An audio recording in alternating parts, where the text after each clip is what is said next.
மதிமுக நிர்வாகி குழு அவசர ஆலோசனை கூட்டம் நாளை காலை 10 மணிக்கு நடைபெறும் என்றும் அந்த கூட்டத்திற்கு நிர்வாகிகள் வர வேண்டும் என்றும் மதிமுக தலைமை சார்பில் அழைப்பு விடுக்கப்பட்டிருக்கிறது. அதை நாம் அண்மை செய்தியாக பார்த்துக் கொண்டிருக்கிறோம். இது குறித்த கூடுதல் விவரங்களை செய்தியாளர் லாவண்யா வழங்க நாம் கேட்கலாம். வணக்கம் லாவண்யா, எதற்காக இந்த அவசர ஆலோசனை கூட்டம்? விவரங்கள் சொல்லுங்கள். வணக்கம் அருணேஷ். நாடாளுமன்ற தொகுதி தேர்தலானது நெருங்கி வரக்கூடிய இந்த சூழ்நிலையிலே திமுகவுடன் தொகுதி பங்கீடு குறிப்பாக பேச்சுவார்த்தையில் பல்வேறு இதர கட்சிகள் பேச்சுவார்த்தையில் ஈடுபட்டு வருகிறார்கள். அதிலும் குறிப்பாக மறுமலர்ச்சி திராவிட முன்னேற்ற கழகம், விடுதலை சிறுத்தைகள் கட்சிகள் ஆகியவற்றோடு அந்த தொகுதி பங்கீடு விஷயமானது ஒரு இழுபறியாகவே இருக்கிறது. அதிலும் குறிப்பாக மறுமலர்ச்சி திராவிட முன்னேற்ற கழகத்தை எடுத்து பார்த்தீர்கள் என்று சொன்னால், நாளை நிர்வாக குழு அவசர கூட்டம் நடைபெறும் என தலைமை கழகம் அறிவித்திருக்கிறது. அந்த நிர்வாக குழு அவசர கூட்டத்தில் நாடாளுமன்ற தொகுதியில் மதிமுக எவ்வாறு களம் காண வேண்டும், எந்தெந்த தொகுதிகளை திமுகவுடன் பேசி கைப்பற்ற வேண்டும், மேலும் மாநிலங்களவையில் ஒரு சீட்டு வேண்டும் என்ற முக்கியமான கோரிக்கைகளை எல்லாம் முன்வைத்து அந்த அவசர குழு கூட்டத்தில் பேச்சுவார்த்தை, அதாவது ஆலோசனை நடைபெற இருப்பதாகவும் ஒரு தகவல் கிடைத்திருக்கிறது.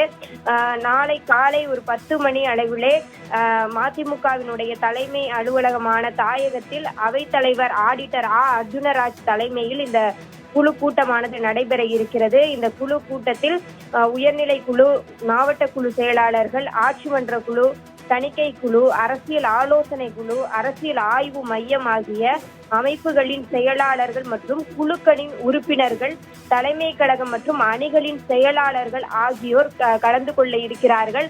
அதாவது மறுமலர்ச்சி திராவிட முன்னேற்ற கழகத்தில் இருக்கக்கூடிய முக்கிய பொறுப்புகளில் இருக்கக்கூடிய அனைவருமே தவறாமல் இந்த கூட்டத்தில் பங்கேற்க வேண்டும் என அவர்களுடைய தலைமையானது அவர்களுக்கு அறிவுறுத்தி உள்ளது. கடந்த முதலமைச்சரினுடைய அந்த பிறந்த நாள் விழா போது கூட வாழ்த்து சொல்ல வந்த மதிமுக பொதுச் செயலாளர் வைகோவிடம் செய்தியாளர்கள் பல்வேறு கேள்விகளை, அதாவது தேர்தல் தொடர்பான பல்வேறு கேள்விகளை எழுப்பினோம். அந்த சமயத்தில் அவர், எங்கள் சின்னத்தில் நின்றால்தான் பதிவு செய்த கட்சியான எங்கள் சின்னத்தை தக்க வைக்க முடியும் என்றும், அதனால் தான் எங்கள் சின்னத்தில், அதாவது மதிமுக ஒரு தனி சின்னத்தில் நிற்க வேண்டும் என்ற ஒரு கோரிக்கையை அவர்கள் முன்வைத்துக் கொண்டே இருக்கிறார்கள். அதை அவர் குறிப்பாக அந்த இடத்திலும் அவர் கூறினார். மேலும் தொகுதி குறித்தும் அதில் எந்த வேட்பாளர் நிற்பார்கள் என்பது குறித்தும் தற்பொழுது கூற முடியாது, அதற்கான நேரம் வரும் பொழுது கண்டிப்பாக கூறுகிறோம் என மதிமுக பொதுச் செயலாளர் வைகோ அந்த செய்தியாளர்கள் முன்பே கூறினார். அதன்படி, அதாவது நாடாளுமன்ற தேர்தலில் ஒரு களம் காணக்கூடிய அனைத்து ஒரு முன்னேற்பாடுகளையும் மறுமலர்ச்சி திராவிட முன்னேற்ற கழகம் படிப்படியாக செய்து கொண்டே இருக்கிறது.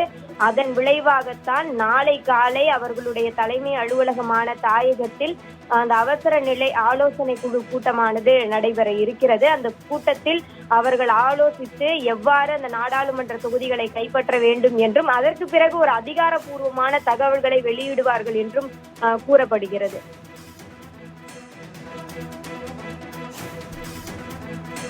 விவரங்களுக்கு நன்றி லாவண்யா.